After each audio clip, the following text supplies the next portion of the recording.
కళ్యాణ్ అనే నేను ఆంధ్రప్రదేశ్ రాష్ట్ర మంత్రిగా నా పరిశీలనకు వచ్చిన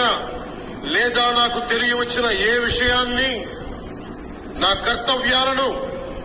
సక్రమంగా నిర్వహించేందుకు అవసరమైన మేరకు తప్ప ప్రత్యక్షంగా గాని పరోక్షంగా గాని ఏ వ్యక్తికి లేదా వ్యక్తులకి తెలియపరచనని లేదా వెల్లడించనని దైవ సాక్షిగా ప్రమాణం చేస్తున్నా.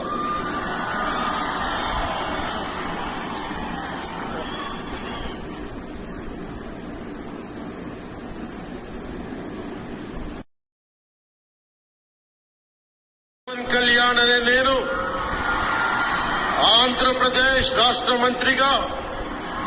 నా పరిశీలనకు వచ్చిన లేదా నాకు తెలియవచ్చిన ఏ విషయాన్ని నా కర్తవ్యం